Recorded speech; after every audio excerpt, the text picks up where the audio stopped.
IU baseball falls to Kentucky in the NCAA tournament. IU women's basketball gets a commitment in the 2024 class. And one of the top athletes in Bloomington enters the transfer portal, all in today's episode. You are Locked On Hoosiers, your daily podcast on the Indiana Hoosiers. Part of the Locked On Podcast Network, your team every day.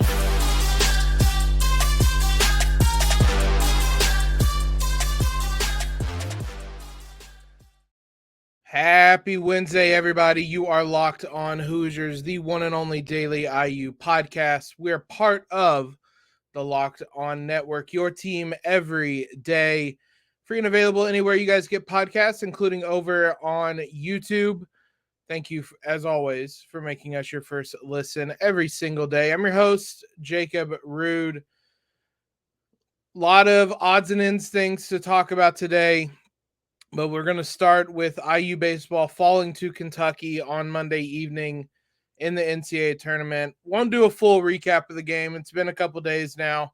A lot of you, I'm sure, watched the game, but it was a frustrating one, I think, is a fair assessment of this contest because the Hoosiers had their chances, but they couldn't make good on them.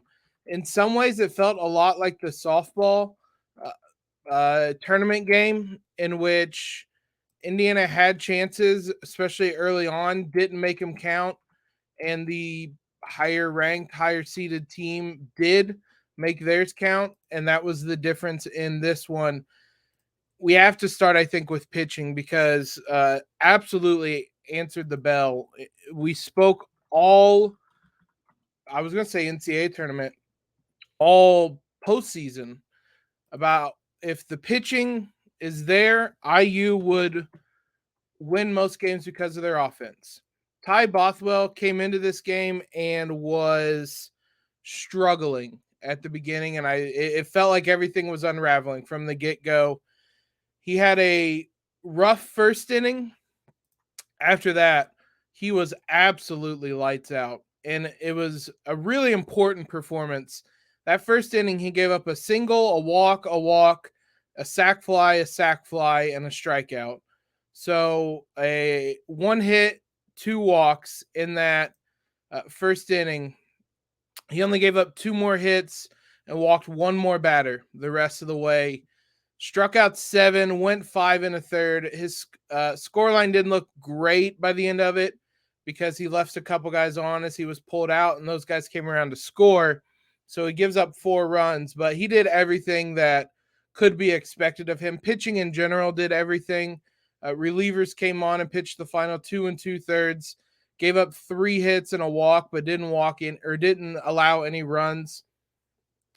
Unbelievably, I guess, the offense didn't show up. The Hoosiers had 10 hits. Some of the, if you just kind of glance at the box score and whatnot, you wouldn't think the offense didn't show. They had 10 hits. They out-hit Kentucky. There were key spots where they didn't get hit. They were a staggering 1 of 15 with runners in scoring position. Just routinely, we're putting guys on base, putting guys in scoring position, and then completely squandering it.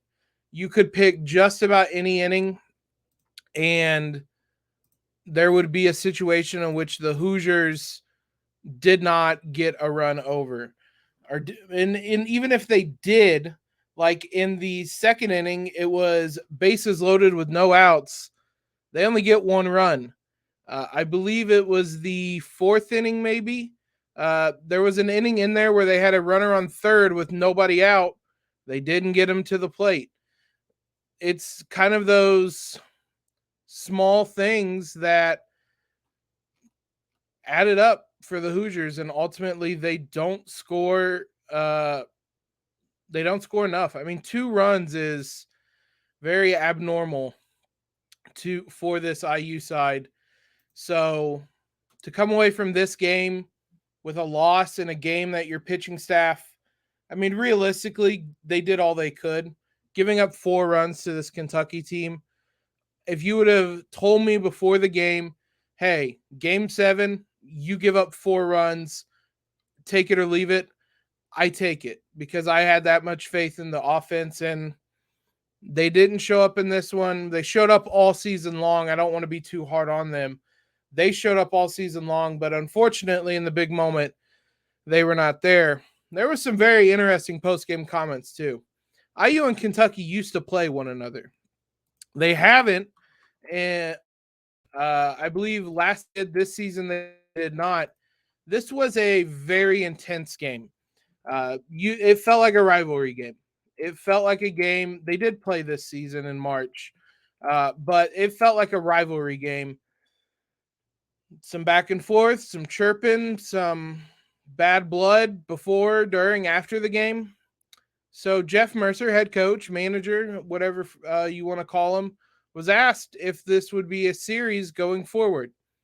Here was his full quote, because it got taken out, misconstrued, all types of stuff in the time since then.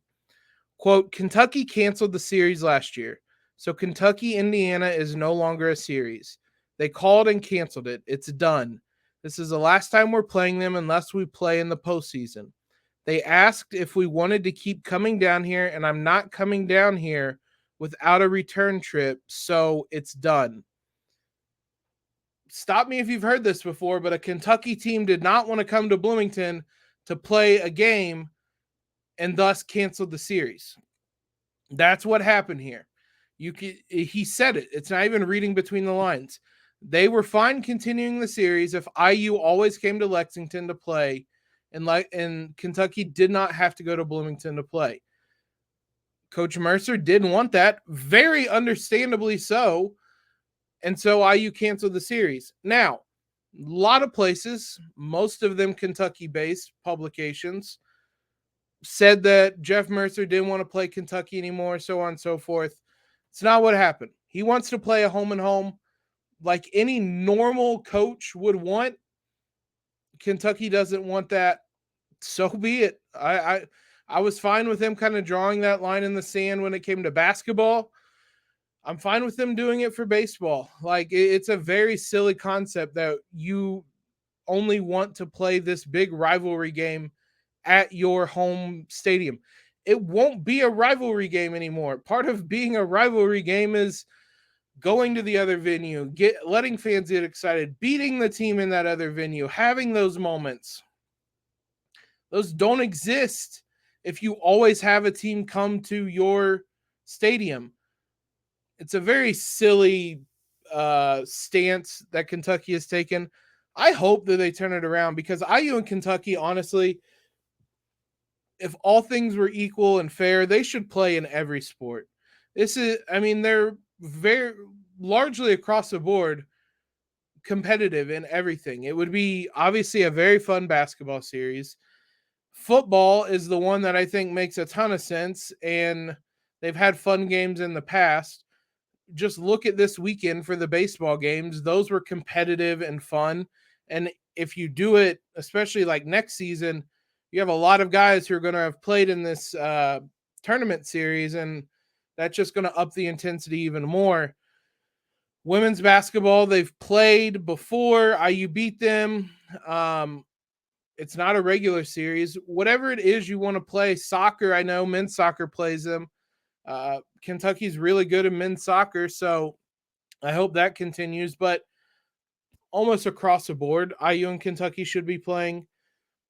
And routinely, it's Kentucky who's the one that's making the silly demands that IU isn't willing to meet. So hopefully you can kind of get away from this and cooler heads will prevail and they continue this series, because this weekend was a lot of fun for these games. And IU Kentucky is a fun rivalry to continue just across the board.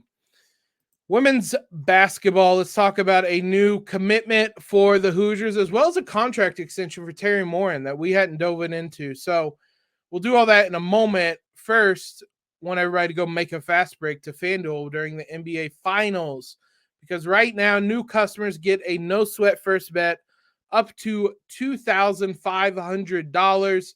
That's $2,500 in or back in bonus bets if your first bet does not win. You have Cody Zeller. You have Thomas Bryant playing in the finals. Thomas Bryant hasn't. Cody Zeller has. He didn't look great. I don't know how much more he's going to play this series, but a lot of IU representation in this one's, and there's no better place to bet on all this playoff action than America's #1 sportsbook. Visit FanDuel.com/lockedon and get a no sweat first bet up to $2,500. That's FanDuel.com/lockedon. FanDuel, official sports betting partner of the NBA. Big thanks to all you guys for making us your first listen every single day. Every day is Friday on the show. We are going to have a season recap, probably on previously mentioned Sarah Scalia and Chloe Moore McNeil. That's going to be recorded beforehand. I have a wedding to go to this weekend. So regardless of what news may break between now and Friday, that's the episode you're getting, and we'll touch on breaking news on next week's episode. On top, in discussing breaking news on Tuesday evening, I think Tuesday afternoon, actually, the Hoosiers get a commitment from Sydney Fenn, a forward of the 2024 class, listed at 6'3", from Buffalo, New York, plays for Arizona Compass Prep School. Hoosiers beat out Pittsburgh, Cornell, Vermont. Talia Goodman of Peegs 247 Sports had the news on this first, and then Sydney posted it to her Twitter, Instagram, social media, and whatnot that she had committed. Unfortunately, as is often the case when it comes to women's basketball, there is not much information known out here, especially for the 2024 class. I tried to find stats. I tried to find rankings. I tried to find a lot of things. She wasn't in ESPN's top 60.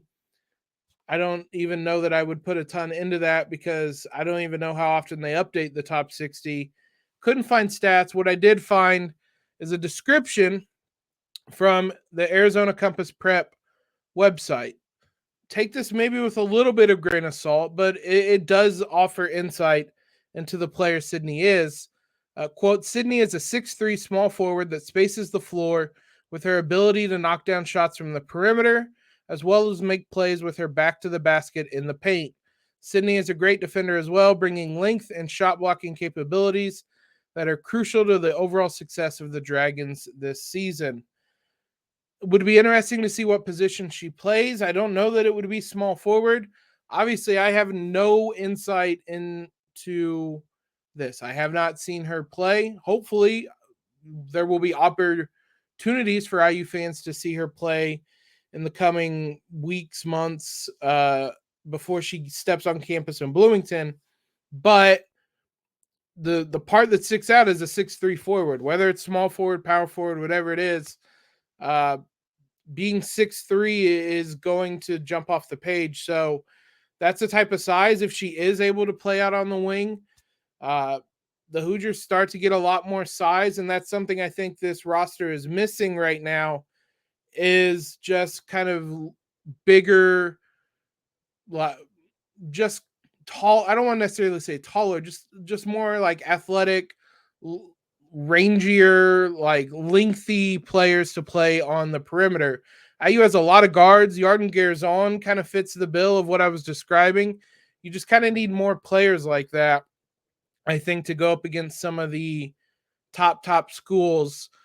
Though, I mean, the Hoosiers went up against a lot of those top programs and won this past season, but that is one thing that you could have more of. You can never have too much length on the perimeter. So hopefully, like I said, we'll be able to watch Sydney in the coming year before she steps on campus in Bloomington. We can take a look at the, if I can get it pulled up here, the scholarship situation, because the Hoosiers already have 2 commitments in the 2024 class, and let me get it pulled up right here.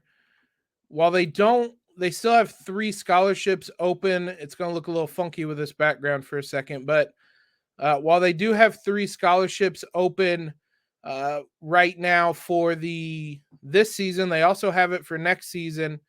You can see both Faith Wiseman, who was previously committed, and Sydney Fenn are part of this 2024 recruiting class. again, three scholarships open in both classes. There's a lot of room for flexibility, but the Hoosiers didn't have a full roster, or they didn't use every scholarship spot for this season. So there's room to work. It's not as much of a need to fill every spot in women's basketball, especially with the roster that IU's built. But the Hoosiers didn't have a full, they didn't have all the scholarship spots this year. So it's clearly not like a need to have 15 scholarships on the roster. But still, Sydney Fenn, Faith Wiseman, part of next year's class already. We'll see if the Hoosiers keep adding to that this summer. Let's talk Teri Moren, who signed a contract extension almost moments after I posted Friday's show. She signed the extension. I forgot to mention it on Monday's episode. We can talk a little bit about it. You guys, I'm sure most saw. It's a extension through the 2029 season. It tacked on a couple years, 2 years to her extension. She will make $1.3 million per year, which is second in the Big Ten and one of the top salaries in the country. If I had to guess who is first in the Big Ten, it would be Brenda Freeze over at Maryland. That's a guess. I don't know that for sure, but it would probably be Maryland or Iowa's coach. But Maryland obviously was the cream of the crop for so long that I would imagine that she is the top earner. But Teri Moren is now up there among the top in the conference in the country. The contract also includes a number of performance bonuses, winning regular season or the Big Ten tournament titles, finishing top 3 in the Big Ten in the regular season, making the tournament, winning games in the tournament, and then if she's named conference or national coach of the year again, she will earn bonuses for that as well. So well-deserved, and I'm glad the Hoosiers were able to lock her up. I wasn't necessarily concerned because it certainly seems like Teri Moren loves to be here, but there's just always kind of that thought in the back of your mind that you hope IU's able to lock her up and keep her around, because she has completely changed the trajectory of IU women's basketball. And hopefully she's a lifer. Hopefully IU's able to keep her around forever. Let's wrap it up today by talking some transfer portal news. One of the best athletes in Bloomington entered the transfer portal this season, or this week. We'll talk about that and kind of what it means for the program here in a few minutes. So IU softball was dealt a blow on Tuesday. Taryn Kern in the transfer portal. This is something that probably should have been seen. I had this thought when we discussed, I believe on Friday's episode, we discussed recently that Kern was a first-team All-American, freshman All-American, just was earning awards left and right. I kind of had the thought that IU might be in trouble here, and that proved to be the case. Now, Kern is from California. She moved across the country to play for IU this season. There's a lot of elite programs out in California. There's a lot of people that she's probably played with that are at UCLA, USC, wherever it may be, some programs out there. And those places are probably more willing to shell out NIL money. And this is going to be the nature of these kind of sports in the NIL era.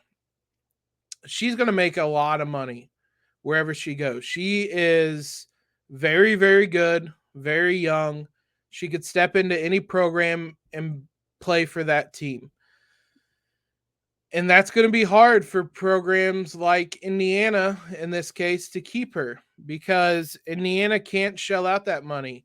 If you have your Oklahomas, your SEC schools, your Big 12 schools, your California schools, where softball is a much bigger deal, there's a much bigger tradition there, things like that. they are more willing to spend NIL on softball players and big NIL money on softball. And that's not something Indiana's willing to do. I think it's more capable than willing.